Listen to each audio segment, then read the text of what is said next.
जय हिंद एवरीवन, कैसे आप सभी। आई होप आप सभी अच्छे होंगे। तो आज हम डिस्कस करेंगे बायोलॉजी का सेकंड लेक्चर में टिश्यू। फर्स्ट लेक्चर में हमने डिस्कस किया था बेटे सेल टॉपिक के बारे में। तो सेल का जो बेसिक चीज होती है वो भी हमने पढ़ा था, साथ साथ में सेल के जितने भी कंपोनेंट होते हैं वो सब कुछ हमने डिस्कस किए थे। ठीक है, तो आपका सेकंड सेशन है टिश्यू का। जो फर्स्ट सेशन हमारा हुआ था सेल, अब हम करेंगे टिश्यू। इसके बाद आपका होगा ह्यूमन आई। तो सारे चैप्टर्स की पीडीएफ विद नोटेशन आपको टेलीग्राम पे मिल जाएगी। कई बच्चों का मेरे पास मैसेज आया था कि सर यहाँ पे हमें पीडीएफ नहीं मिल रही, तो वीडियो के डिस्क्रिप्शन में टेलीग्राम चैनल का लिंक दे रखा है, उसे ज्वाइन कर लीजिएगा। वहां पे क्या होगा, आपको पीडीएफ सारी मिल जाएगी।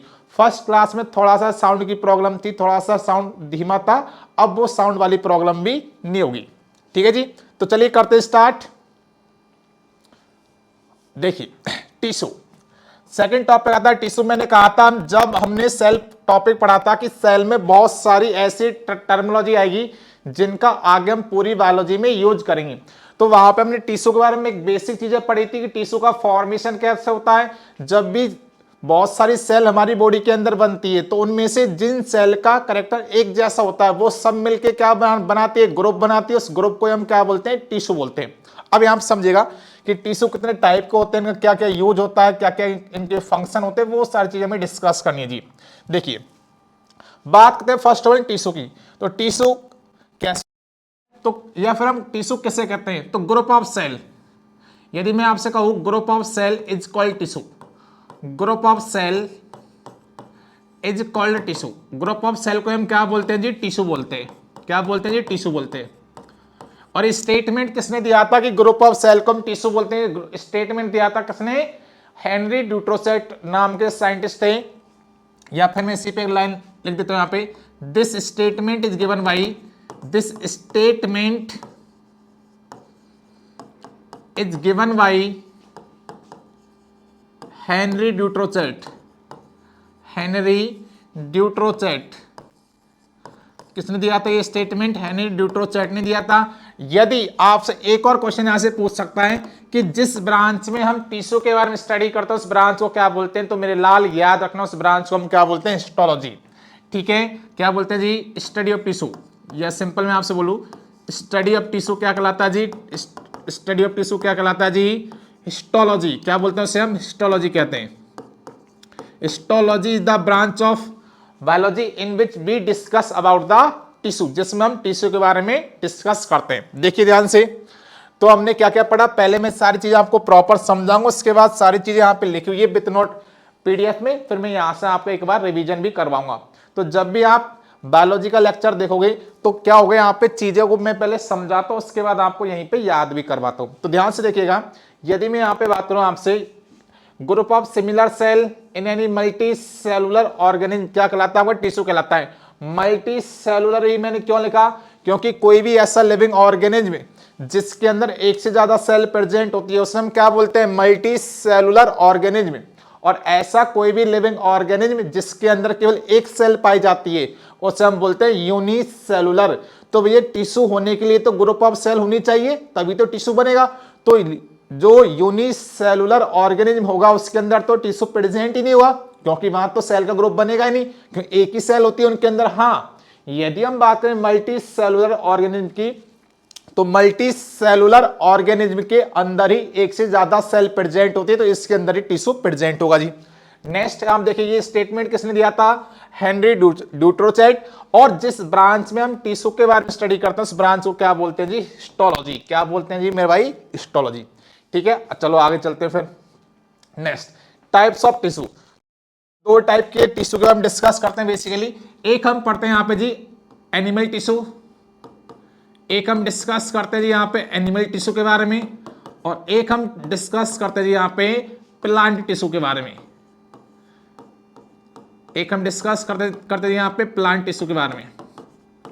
तो आज के लेक्चर में हम क्या डिस्कस करेंगे जी? Animal tissue, plant tissue. जब मैं आपको बॉटनी पढ़ाऊंगा तो बॉटनी के अंदर मैं आपको प्लांट टिश्यू डिस्कस करूंगा। ठीक है जी, चलिए फिर आगे चलते हैं।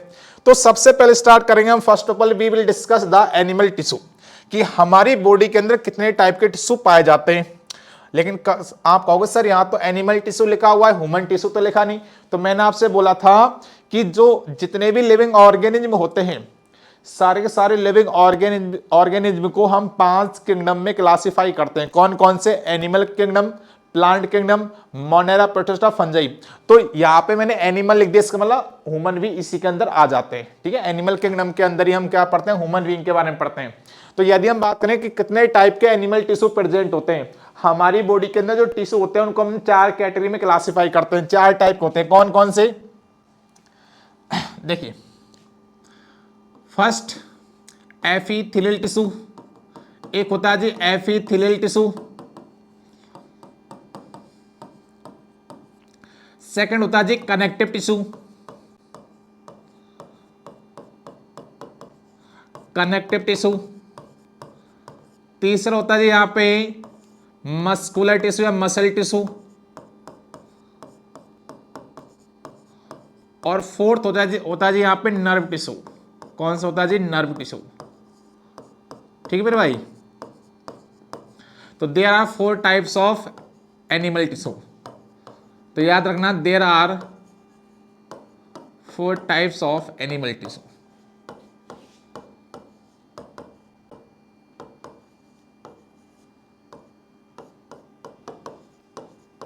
चार टाइप के एनिमल टिश्यू यहाँ पे डिस्कस करेंगे, एपिथेलियल, कनेक्टिव, मस्कुलर और नर्व टिश्यू। अब यहां से एक और क्वेश्चन बनता है बहुत ही प्यारा। यदि हमसे पूछा जाए कि इन चारों में से कौन सा टिश्यू हमारी बॉडी के अंदर सबसे ज्यादा पाया जाता है, most abundant tissue found in the human body, that is called connective tissue. याद रखना, यदि कभी भी आपसे पूछा जाए, क्या क्वेश्चन पूछ सकता है जी आपसे? Most abundant tissue, most abundant tissue found in human body is connective tissue. कौन सा होता है जी? कनेक्टिव टिश्यू होता है। ठीक है मेरे भाई, कर लोगे याद? बिल्कुल सर कर लेंगे। ओके जी, आगे चलो। तो मैंने क्या बताया मैं आपको? 4 टाइप के टिश्यू हम डिस्कस करेंगे एनिमल के अंदर। कौन कौन से? First is the epithelial, second is the connective, third is the muscular और fourth is the nerve tissue. 4 type के टिश्यू हम यहाँ पे डिस्कस करते जी। ठीक है जी, डन मामला। ओके जी, आगे देखो। मैंने फिर आपको बताया था कि हमारी बॉडी के अंदर सबसे ज्यादा कौन सा टिश्यू पाया जाता है। यदि आपसे पूछा जाए most abundant tissue found in human body, that is called connective tissue. कौन सा टिश्यू हमारी बॉडी के अंदर सबसे ज्यादा पाया जाता है भैया? Connective tissue. आगे चलते हैं। अब हम चारों टाइप के टिश्यू को डिस्कस करेंगे। फर्स्ट ऑफ ऑल हम एपिथेलियल को डिस्कस करेंगे, सेकंड कनेक्टिव, तीसरा मस्कुलर और फोर्थ नर्व टिश्यू। तो सबसे पहले डिस्कस करते हैं। First of all we will discuss about the epithelial tissue की ये टिश्यू होता क्या, इसका क्या क्या फंक्शन होता है, क्या क्या ये काम करता है। तो चलिए देखते हैं। सबसे पहले हम देखते हैं कि जो एपिथेलियल टिश्यू होता है इसका फॉर्मेशन कैसे होता है। देखिए इसका फॉर्मेशन को समझिएगा कि बनता कैसे। ये सेल की एक लेयर से मिलके बनता है। कैसे? जैसे मान लीजिए मैं यहाँ पे कहूँ आपको, एक सेल ये हो गई, एक सेल ये हो गई, एक सेल ये हो गई, एक सेल ये हो गई, एक सेल ये। जब भी सेल की एक लेयर बनती है, याद रखना सेल होगी बिल्कुल पास पास में होगी, टाइटली पैक्ड होती है। तो सेल की एक लेयर से मिलकर जो टिश्यू बनता है उसे हम बोलते हैं जी एपिथेलियल टिश्यू। उसे हम क्या बोलते हैं जी? Epithelial tissue. क्या बोलते हैं जी? Epithelial tissue. क्या बोलते हैं? Epithelial tissue. तो याद रखना, this tissue are made from the one layer of cell. जो एक लेयर से मिलकर बना होता है उसे हम बोलते हैं एपिथेलियल टिश्यू। अब यहाँ पे कोई टर्मिनोलॉजी होती है, उन्हें याद क्या क्या होता है। मान लीजिए एक सेल ये हो गई, ठीक है, एक सेल ये हो गई, तो दो सेल के बीच जो स्पेस होता है इसे हम बोलते हैं जी इंटरसेलुलर स्पेस। इसे क्या बोलते हैं? याद रखना मेरे भाई, इंटर सेलुलर स्पेस, या फिर इसे हम कहेंगे इंटर सेलुलर मैट्रिक्स, या फिर इसे हम क्या कहेंगे? Inter cellular matrix. क्या बोलेंगे इसे, इंटरसेलुलर स्पेस या इंटरसेलुलर मैट्रिक्स। लेकिन जो एपिथेलियल टिश्यू होता है इसके अंदर तो जो सेल होती है बिल्कुल टाइटली पैक्ड होती है। टाइटली पैक्ड मींस बिल्कुल पास पास में होती है, और बिल्कुल पास पास में होगी तो इसका मतलब क्या हो गया कि एपिथेलियल टिश्यू के अंदर जो इंटरसेलुलर स्पेस होगा वो प्रेजेंट नहीं होगा। तो क्या मैं यहाँ पे एक और पॉइंट बोल सकता हूँ, क्या बोल सकता हूँ, देखो यदि मैं लिखना चाहूँ यहाँ पे in the epithelial tissue, in the epithelial tissue intercellular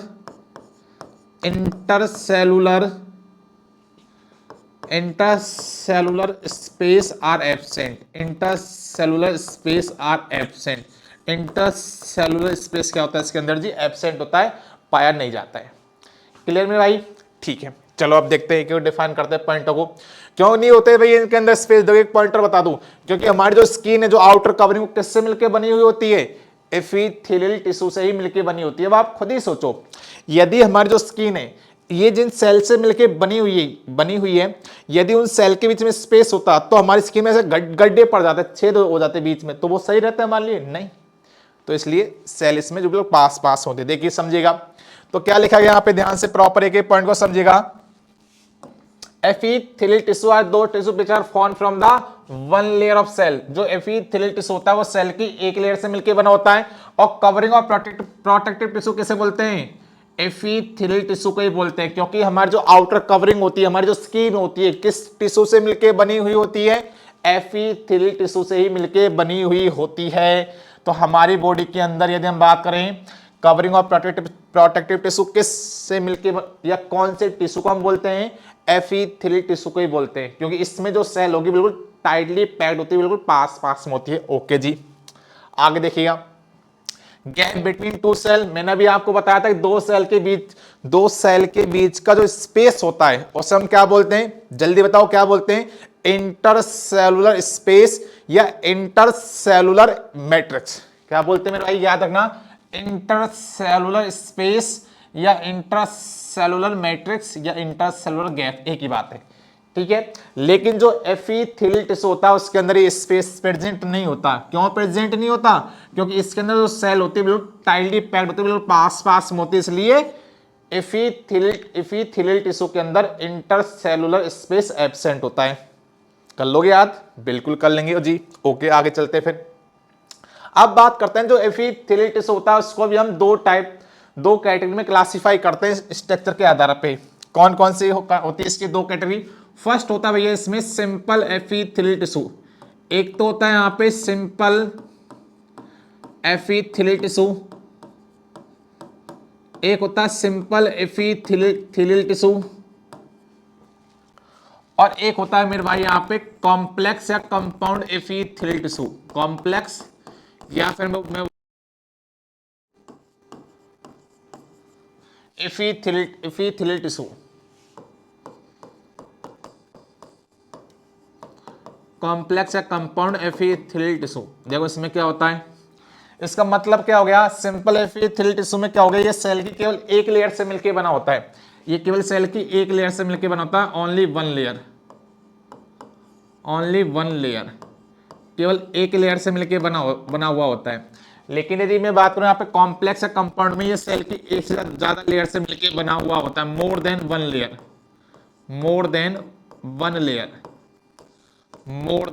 layer, एक से ज्यादा लेयर से मिलकर बना हुआ होता है।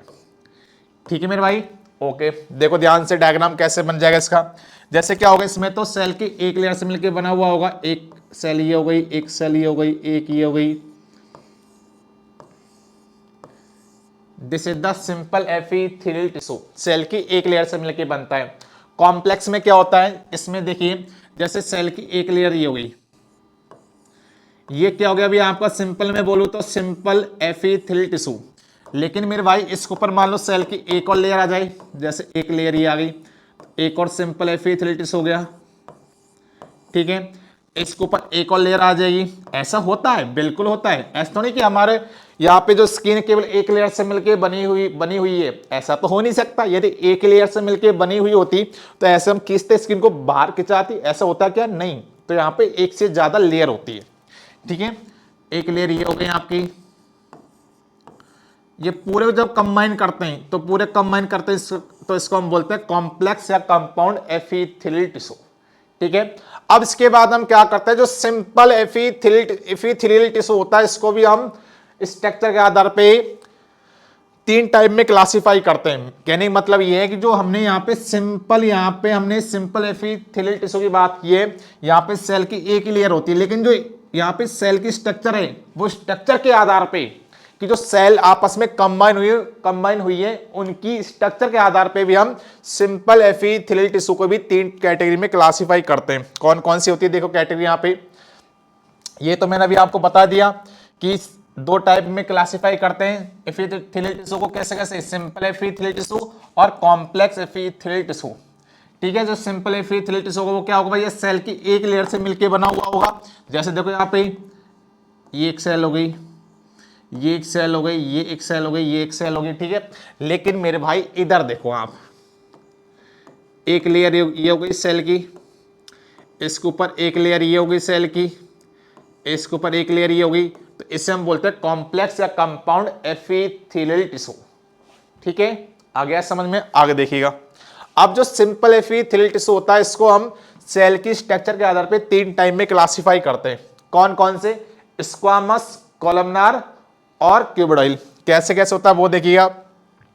जो स्क्वामस सिंपल एपिथेलियल टिश्यू होगा इसमें जो सेल होगी उसकी स्ट्रक्चर कैसे होगी, बिल्कुल फ्लैटेड सेल होती है इसमें, बिल्कुल फ्लैटेड चपटी सेल होती है इस तरह। लेकिन सेकंड बात है क्यूबोइडल, जो क्यूबोइडल होगी इसमें जो सेल की स्ट्रक्चर क्यूबोइडल टिश्यू के अंदर वो कैसे होगी, क्यूब के जैसे होगी। कैसे होगी, क्यूब के जैसी होगी।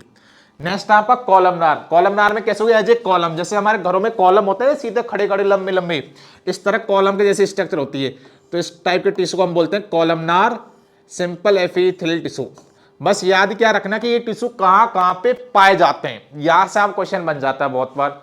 तो मेरे भाई याद रखना इसमें कि जो स्क्वामस सिंपल एपिथेलियल टिश्यू कहाँ कहाँ पे प्रेजेंट होता है, इन एयर सेक्स, हमारे फेफड़ों के अंदर प्रेजेंट होता है। एसोफेगस जो ग्रास नली होती है जिसके द्वारा खाना अंदर जाता है उसके अंदर प्रेजेंट होता है। हमारी बकल कैविटी के अंदर प्रेजेंट होता है। बॉल्स ऑफ ब्लड वेसल्स, जो हमारी ब्लड वेसल्स होती है उसकी जो वॉल होती है वो सब किससे मिलकर बनी हुई होती है, या फिर उनके ऊपर कवरिंग करने का काम कौन करता है, squamous simple epithelial tissue. Second बात है क्यूबोइडल। क्यूबोइडल कहाँ कहाँ प्रेजेंट होता है, कहाँ कहाँ पाया जाता है, हमारी सलाइवरी ग्लैंड जिनसे लार निकलती है, सलाइवा निकलती है। Next tubes of the kidney, kidney की ट्यूब्स के अंदर भी प्रेजेंट होता है ये कौन सा, क्यूबोइडल। नेक्स्ट हम बात करें कॉलमनार की। कॉलमनार कहाँ कहाँ पे प्रेजेंट होगा, हमारा गैस्ट्रल लाइनिंग के अंदर प्रेजेंट होगा और स्मॉल इंटेस्टाइन छोटी आंत के अंदर प्रेजेंट होता है। तो याद क्या रखोगे आपकी जहां कि कहाँ पे सिंपल एपिथेलियल टिश्यू प्रेजेंट होगा। अब ऐसे नहीं पूछेगा सिंपल कॉम्प्लेक्स, सिंपल के अंदर ही पूछेगा। ये आपसे पूछेगा कि स्मॉल इंटेस्टाइन के अंदर स्क्वामस टिश्यू प्रेजेंट होगा, कॉलमनार टिश्यू प्रेजेंट होगा या फिर क्यूबोइडल टिश्यू प्रेजेंट होगा। तो मेरे भाई आपको ये सारी चीजें याद रखनी पड़ेगी। ठीक है भैया, याद रख लोगे। सेकंड आता है आपका कनेक्टिव टिश्यू। तो फर्स्ट हमने पढ़ा यहाँ पे एपिथेलियल टिश्यू। आई होप आपको एपिथेलियल टिश्यू में कोई भी दिक्कत नहीं आई होगी। ठीक है जी, डन है मामला। सेकंड यहाँ पे कनेक्टिव टिश्यू। हमने स्टार्टिंग पढ़ा था कि जो एपिथेलियल टिश्यू होता है उसके अंदर जो सेल होती है वो बिल्कुल टाइटली पैक्ड होती है, बिल्कुल पास पास में होती है। इस वजह से एपिथेलियल टिश्यू के अंदर इंटरसेलुलर स्पेस नहीं पाया जाता। बट याद रखना जो कनेक्टिव टिश्यू होता है इसके अंदर इंटरसेलुलर स्पेस प्रेजेंट होता है जी। ठीक है जी। अब बात करते हैं यहाँ पे जो कनेक्टिव टिश्यू होता है उसको हम स्ट्रक्चर के आधार पे 4 टाइप में क्लासिफाई करते हैं। कौन कौन सा होता है वो समझिएगा, फिर उनके फंक्शन पढ़ेंगे। तो on the basis of structure, on the basis of structure, on the basis of structure connective tissue are 4 types. Connective tissue are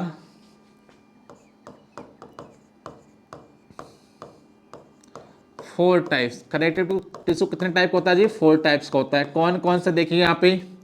first है आपका यहाँ पे कार्टिलेज, सेकंड है आपका भैया एडिपोज, तीसरा मेरे भाई यहाँ पे ब्लड, फोर्थ है आपका यहाँ पे बोन्स। ये 4 टाइप के टिश्यू हम डिस्कस करने वाले हैं। कार्टिलेज कार्टिलेज का क्या काम होता है, एडिपोज का क्या काम होता है, ब्लड का काम क्या होता है, बोन्स का काम क्या होता है। तो चलिए डिस्कस करते हैं एक एक को। तो first of all we will discuss the cartilage. तो याद रखना कनेक्टिव टिश्यू को हम स्ट्रक्चर के आधार पे 4 टाइप में क्लासीफाई करते हैं। कौन कौन से भैया? कार्टिलेज, एडिपोज, ब्लड और बोन्स। उससे पहले मैंने एक पॉइंट आपको बताया था कि हमारे बॉडी के अंदर 4 टाइप के टिश्यू प्रेजेंट होता है जनरली। कौन कौन से? Epithelial, connective, muscular and nerve tissue. तो यदि आपसे पूछा सबसे ज्यादा टिश्यू कौन सा पाया जाता है हमारी बॉडी के अंदर? Connective tissue. ये क्या काम करता है भाई? नाम से ही पता चल रहा है, हमारे ऑर्गन्स को, जो सॉफ्ट ऑर्गन होता है उनको कनेक्ट करने का काम करता है। ठीक है, और ये स्ट्रक्चर के आधार पे 4 टाइप में इसको हम क्लासीफाई करते हैं on the basis of structure. इसको हम कितने टाइप में क्लासीफाई करते हैं? 4 टाइप्स में। कौन कौन से? कार्टिलेज, सेकंड आपका एडिपोज, तीसरा ब्लड और फोर्थ आपका यहाँ पे बोन्स। तो चलो चारों को हम एक एक को डिस्कस करते हैं। तो first of all we will discuss the cartilage tissue. Cartilage tissue कैसा होता है? कार्टिलेज टिश्यू सॉलिड फॉर्म में प्रेजेंट होता है, लेकिन थोड़ा सा ये लचीलापन होता है इसमें। तो इसमें लिखना एक पॉइंट, इट इज सॉलिड, ये इट इज फाउंड इन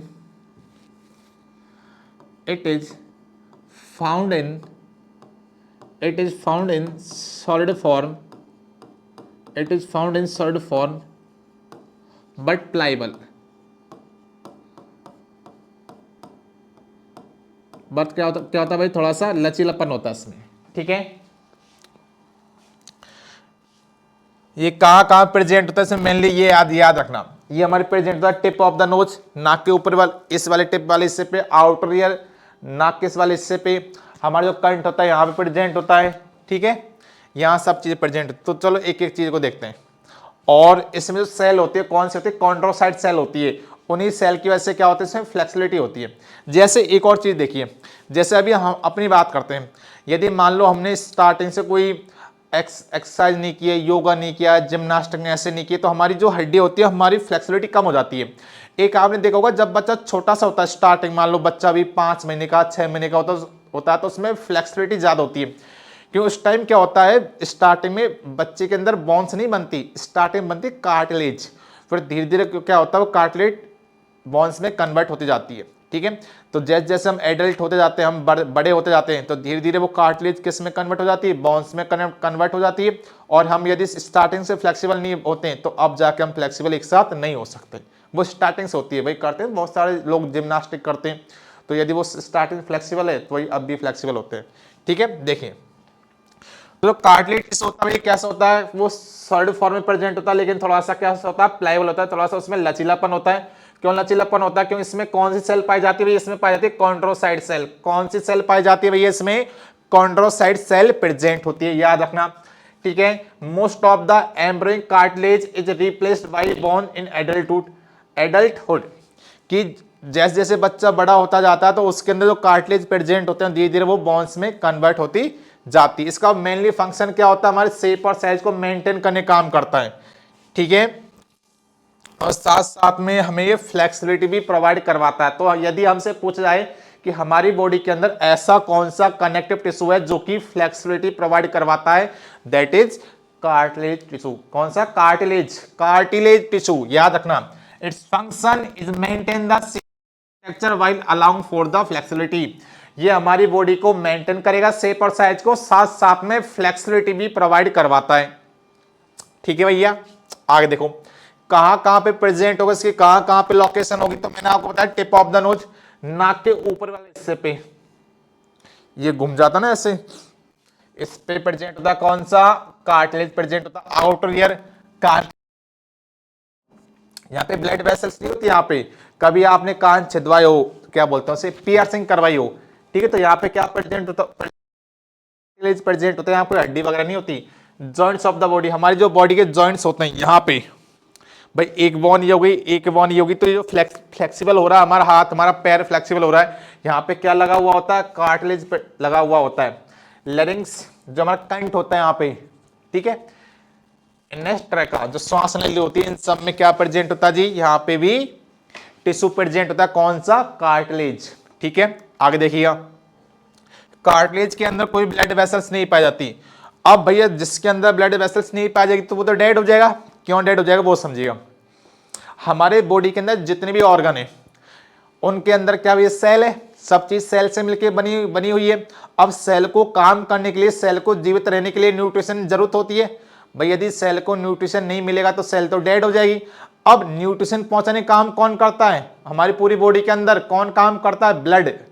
भाई ब्लड ही तो हमारी बॉडी के अंदर कार्बन डाइऑक्साइड, CO2 सॉरी मतलब कार्बन डाइऑक्साइड को ट्रांसपोर्टेशन करता है तो निकालता है, लेकिन ऑक्सीजन, प्रोटीन, मिनरल्स ये सब चीजें पहुंचाने का काम कौन करता है? ब्लड करता है। अब इसके अंदर ब्लड वेसल्स पाई नहीं जाएगी कार्टिलेज के अंदर तो फिर तो न्यूट्रिशन इसको मिलेगा नहीं, न्यूट्रिशन नहीं मिलेगा तो सेल डेड हो जाएगी। नहीं, लेकिन ऐसा नहीं होता। यहाँ पे एक प्रोसेस होती है, कौन सी? डिफ्यूजन। इस डिफ्यूजन प्रोसेस के द्वारा क्या होता है? यहाँ पे न्यूट्रिशन की सप्लाई की जाती है। डिफ्यूजन क्या होता है? जहां पे मात्रा ज्यादा होती है वहां से कम की तरफ आ जाता है। ठीक है, बट इसके अंदर ब्लड वेसल्स प्रेजेंट नहीं होती। याद रखना, कार्टिलेज टिश्यू के अंदर कभी भी ब्लड वेसल्स नहीं पाई जाती। ठीक है जी, हो जाएगा याद? ओके जी, आगे देखिएगा इसमें। नेक्स्ट है सेकंड हमारा एडिपोस टिश्यू। एडिपोस टिश्यू होता है थोड़ा सा लूज कनेक्टिव टिश्यू होता है, और कहां पे प्रेजेंट होता है? अंडर द स्किन, हमारी स्किन के नीचे जहां पे फैट जमा होती है। तो इसमें पॉइंट लिख लीजिएगा, it is the loose connective tissue, it is the loose connective tissue, it is the loose connective tissue that are found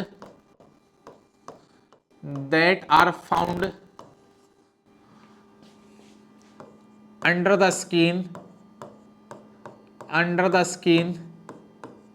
where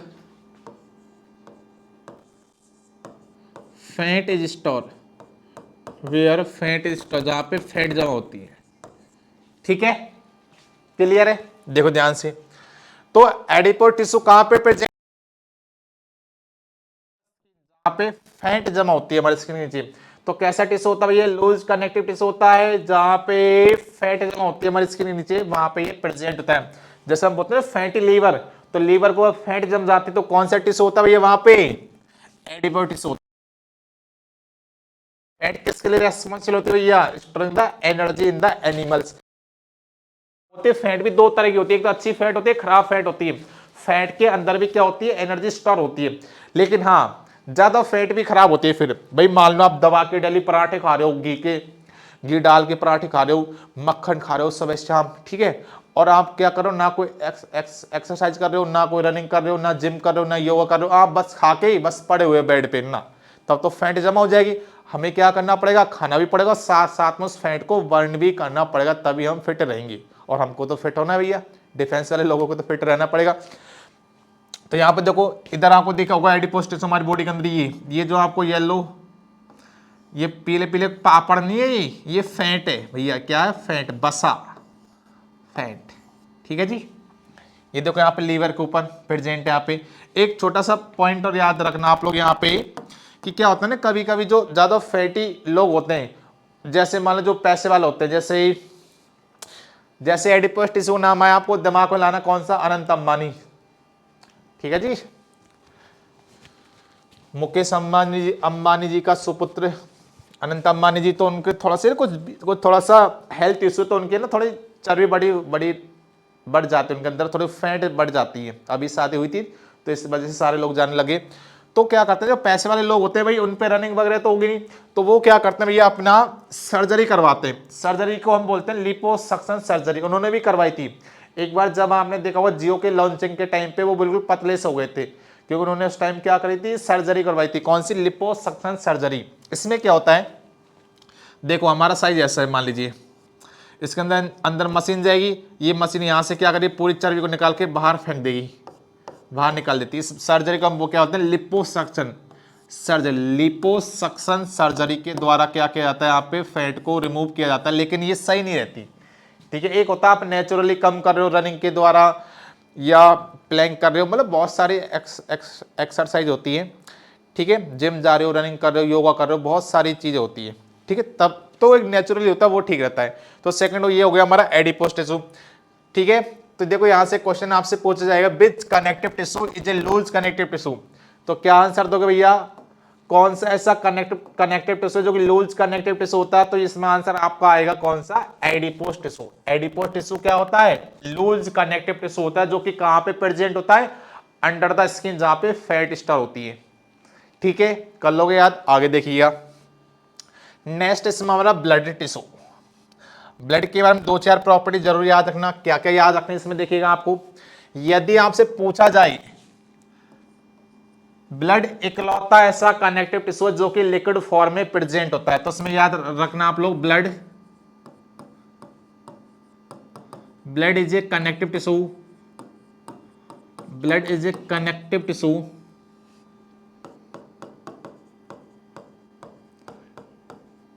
that are found in liquid form, जो किस में प्रेजेंट होता है, आपका लिक्विड फॉर्म में present होता है जी। ठीक है,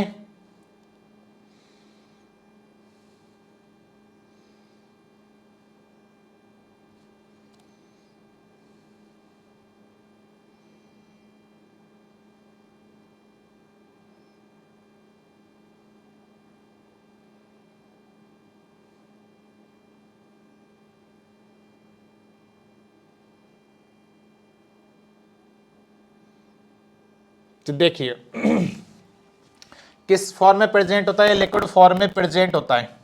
ठीक है, यदि आपसे पूछा जाए कि ब्लड का फॉर्मेशन कहां पर होता है, तो बोन मैरो के अंदर से फॉर्मेशन होता है, तो इसमें लिख रहे हैं आप लोग blood formation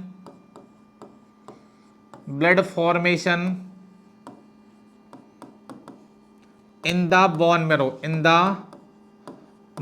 marrow, bone marrow के अंदर क्या होता है जी, ब्लड का फॉर्मेशन होता है। ठीक है मेरे भाई, कर लोगे याद।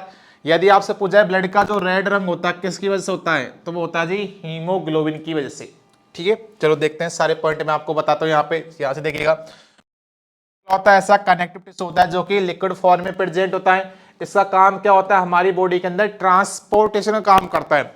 किस किस का ट्रांसपोर्टेशन करेगा, ऑक्सीजन का ट्रांसपोर्टेशन करेगा, कार्बन डाइऑक्साइड का ट्रांसपोर्टेशन करेगा, ग्लूकोज का, प्रोटीन्स का, मिनरल्स का, इन सब का ट्रांसपोर्टेशन कौन करता है, ब्लड करता है। अब आप कहोगे सर कार्बन डाइऑक्साइड तो नुकसानदायक है हमारे लिए, तो इसका ट्रांसपोर्टेशन क्यों करता है, भैया हमारी सेल के अंदर जब CO2 बनेगी तो उसको बाहर भी तो निकालना पड़ता है, तो उसको निकालने का काम कौन करेगा, बाहर लाने का काम कौन करेगा, ब्लड ही तो काम करेगा। ठीक है जी, देखिए यदि हमसे पूछा कि हमारी बॉडी के अंदर अप्रोक्सीमेट कितना ब्लड पाया जाता है, तो हमारी बॉडी के अंदर पाया जाता है भैया 5 से 6 लीटर ब्लड। ठीक है, इसमें कई बच्चों डाउट होता है, तो मैंने कल सेल वाले टॉपिक में पढ़ा था वो माइटोकॉन्ड्रिया। तो माइटोकॉन्ड्रिया के अंदर क्या होता है, जो भी हम खाना खाते हैं वो ग्लूकोज की फॉर्म में स्टोर होता है। तो फिर जैसे हम रेस्पिरेशन प्रोसेस करते हैं तो क्या होता है, ऑक्सीजन क्या करेगा, ग्लूकोज का ब्रेक डाउन करेगा, तो वहां से CO2 भी तो बनती है, तो CO2 को बाहर निकालने का काम कौन करता है जी, ब्लड ही करता है। ठीक है, और ब्लड का फॉर्मेशन कहां पर होता है, ब्लड का फॉर्मेशन होता है बोन मैरो के अंदर। कहां पर होता है फॉर्मेशन, बोन मैरो के अंदर होता है जी। ठीक है,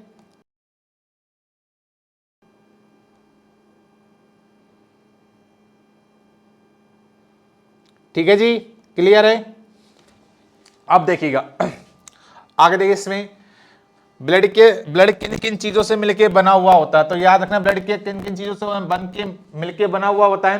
भाई ब्लड के अंदर में एक डायग्राम यहां बना देता हूं स्पेशली, इसमें क्या नहीं है इसमें, तो एक डायग्राम अलग से बना देता हूं मैं। यहाँ पे देखो ब्लड के अंदर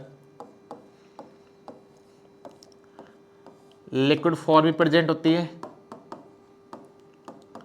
और सॉलिड फॉर्म में प्रेजेंट होती है। लिक्विड फॉर्म में क्या प्रेजेंट होता है आपका, प्लाज्मा। ठीक है जी, और सॉलिड फॉर्म में आपका प्रेजेंट होता है जी RBC, WBC एंड प्लेटलेट्स। ठीक है जी, देखो तो ब्लड के अंदर क्या क्या होता है, प्लाज्मा होता है, RBC होती है, WBC होती है, साथ साथ में क्या होते हैं, प्लेटलेट्स होती है।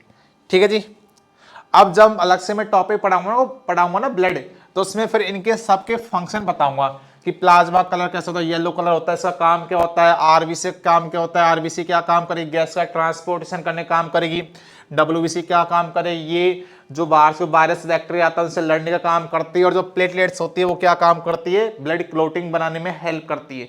तो इन सबके फंक्शन हम आगे जो अलग से सेपरेट चैप्टर पढ़ेंगे ब्लड, उसके अंदर में इसको डिटेल में आपको समझाऊंगा वहां पे। नेक्स्ट, अब देखो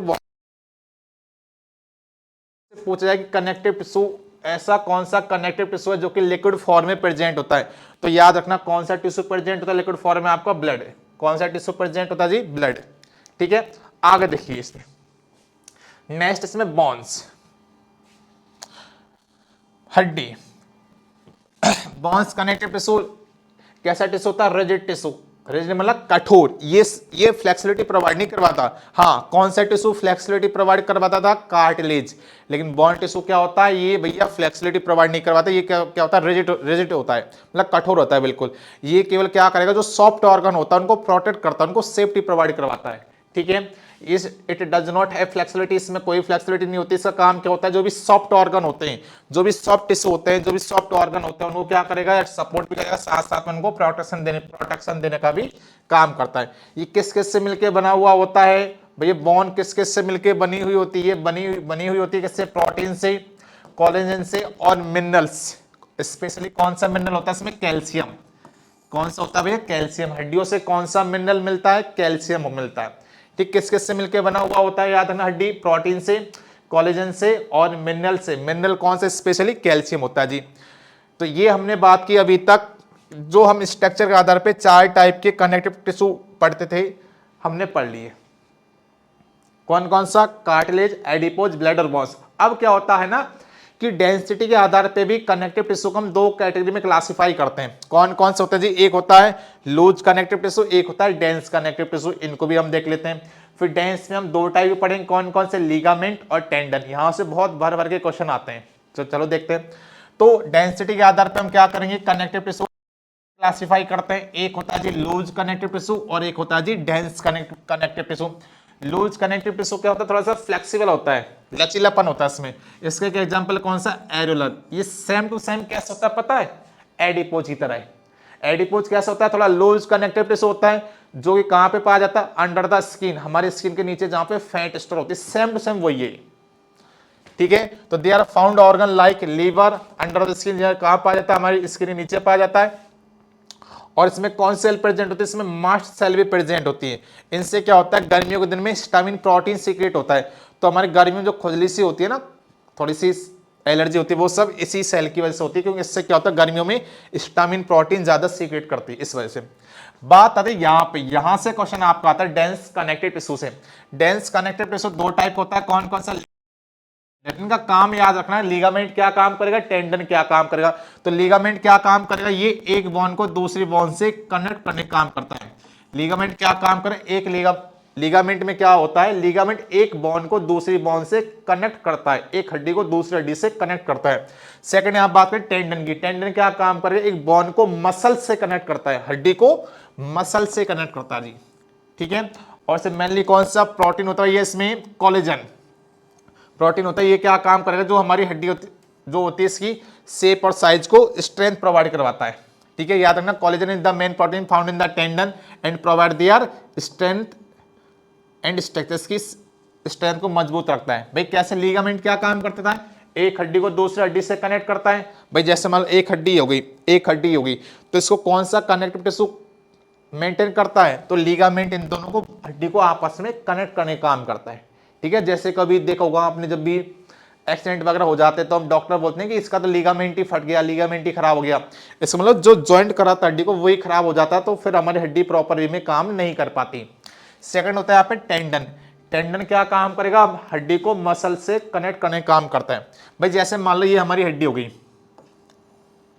ये हमारी बोन्स है, क्या भैया, ये हमारी बोन है, ये हमारी हड्डी है। ठीक है, इस पे क्या है, आपकी मसल्स है। तो मसल्स जो कनेक्ट होती है, मसल हड्डी के ऊपर जो चिपकी हुई रहती है, तो किससे कनेक्ट हो रहती है भैया, ये टेंडन टिश्यू की हेल्प से ही ये अटैच होती है इसमें। ठीक है, कर लोगे याद, हो जाएगा काम। ओके जी, आगे देखिए इसमें नेक्स्ट हमारा मस्कुलर टिश्यू। मस्कुलर टिश्यू किस में हेल्प करता है? हमारी बॉडी के मूवमेंट में, जब भी हम मूवमेंट करते हैं, ठीक है भाई, मसल छोटी बड़ी होती है, मसल कॉन्ट्रैक्ट शॉर्टन होती है, तभी तो हम आगे मूव कर पाते हैं। तो मस्कुलर टिश्यू किस में हेल्प करता है? बॉडी के मूवमेंट में हेल्प करता है। यदि मैं बात करूं जो मसल्स का कलर कैसा होता है? जनरली रेड कलर होता है भाई, ब्लड का भी रेड रंग पढ़ा था हमने। ब्लड का रेड रंग किसकी वजह से होता है? ब्लड के अंदर जो रेड रंग होता है, यदि आपसे पूछा जाए तो याद रखना मेरे लाल, red colour in blood, red colour in blood due to किसकी वजह से होता है भैया? ये होता है हीमोग्लोबिन की वजह से, हीमोग्लोबिन की वजह से। लेकिन मेरे भाई यदि आपसे पूछा जाए रेड कलर इन मसल्स, रेड कलर इन मसल्स, मसल्स के अंदर जो रेड कलर होता है वो किसकी वजह से होता है? तो ये होता है मायोग्लोबिन की वजह से। किसकी वजह से? मायोग्लोबिन की वजह से, मायोग्लोबिन पिगमेंट की वजह से। ठीक है, कर लोगे याद? ओके जी। देखो आगे यहाँ पे, तो यदि अब मैं बात टिश्यू की, मस्कुलर टिश्यू किस में हेल्प करता है? ये भैया हमारी उन सेल से मिलकर बना हुआ होता है जिन सेल में छोटा और बड़ा होने की प्रॉपर्टी होती है, कॉन्ट्रैक्ट, ठीक है, और शॉर्टन होने की प्रॉपर्टी होती है। इसके अंदर कौन सी, इन मसल जो सेल होती है इनके अंदर कौन से प्रोटीन पाए जाते हैं? कॉन्ट्रैक्टाइल प्रोटीन पाए जाते हैं। इस वजह से ये सेल क्या होती है? छोटी बड़ी हो जाती है। तो मस्कुलर टिश्यू के अंदर ये सेल प्रेजेंट होती है, इस वजह से जो मसल्स होती है वो छोटी बड़ी हो जाती है, और ये इसकी वजह से क्या होती है? हमारी बॉडी के मूवमेंट में हेल्प मिलती है। ठीक है, जो मसल्स होता है उनका रेड कलर किसकी वजह से होता है भैया? मायोग्लोबिन पिगमेंट की वजह से होता है। याद रखना जी, मसल्स का रेड कलर होता है किसकी वजह से होता है? मायोग्लोबिन पिगमेंट की वजह से होता है। जो मसल्स होते हैं उनको हम 3 कैटेगरी में क्लासिफाई करते हैं, याद रखना, स्केलेटन, स्मूथ एंड कार्डिक। ये याद रखना, यहाँ से क्वेश्चन पूछे जाते हैं कि जो मस्कुलर टिश्यू होता है उसको हम यहाँ पे 3 कैटेगरी में क्लासिफाई करते हैं। कौन कौन सी कैटेगरी होती है? एक होती है स्केलेटन, एक होती है स्मूथ, और एक होते कार्डिक। ये तीनों के बारे में कुछ प्रॉपर्टी होती है, वो हमें यहाँ पे याद रखनी है जी। क्या प्रॉपर्टी थे वो देखिए यहाँ पे, देखिए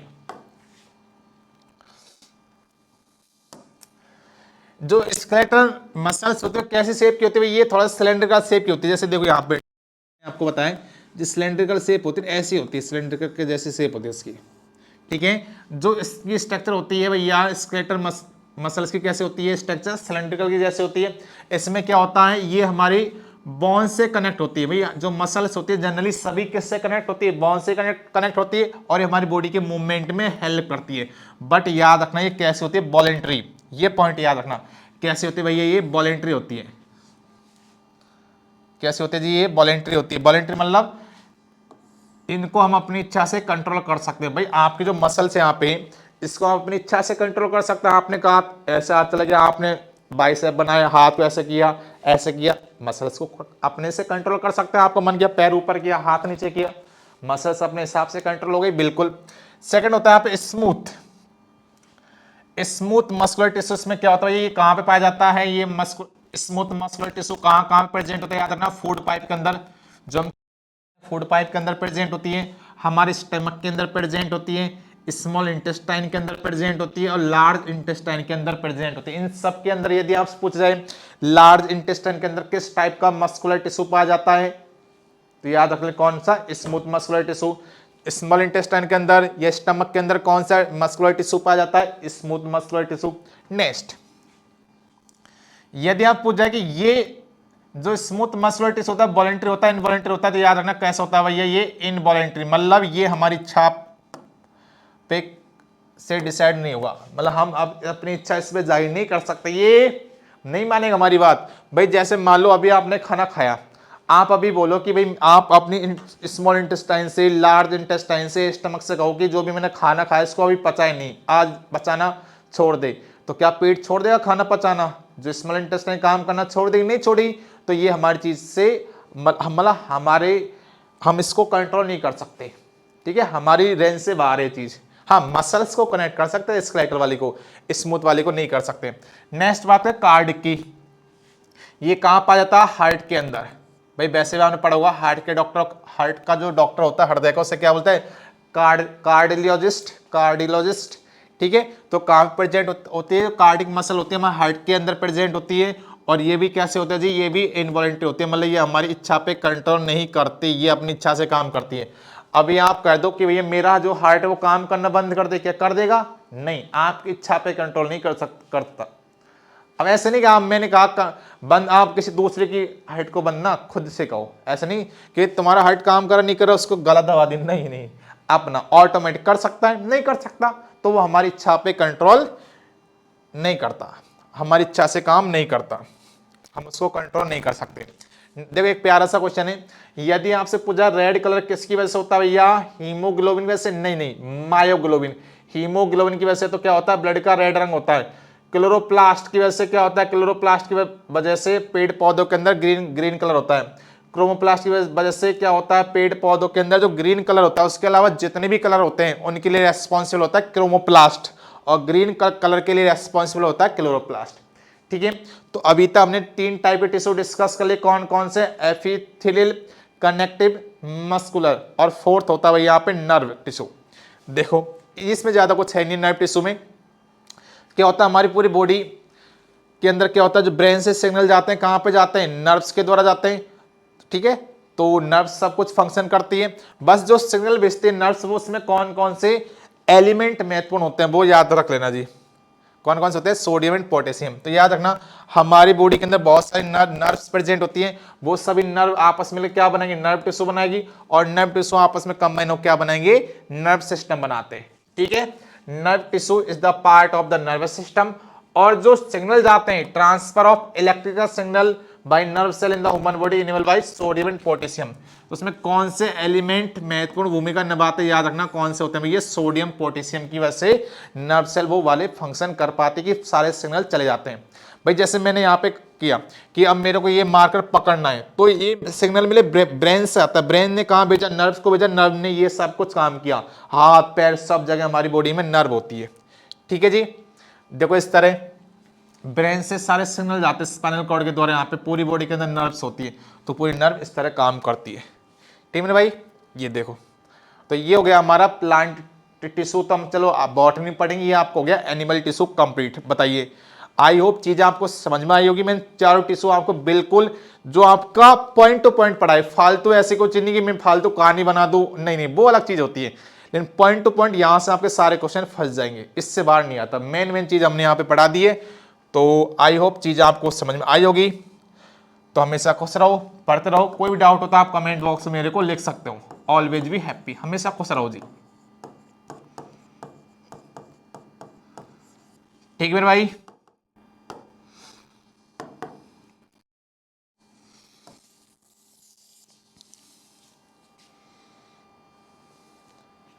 ठीक है, क्लियर है? आपको इसकी PDF with notation Telegram channel पे मिल जाएगी, और भी कोई डाउट हो तो आप कमेंट बॉक्स में मेरे को बता सकते हैं। तो चलिए फिर मिलेंगे आपसे एक और नई शानदार वीडियो में, तब तक के लिए जय हिंद।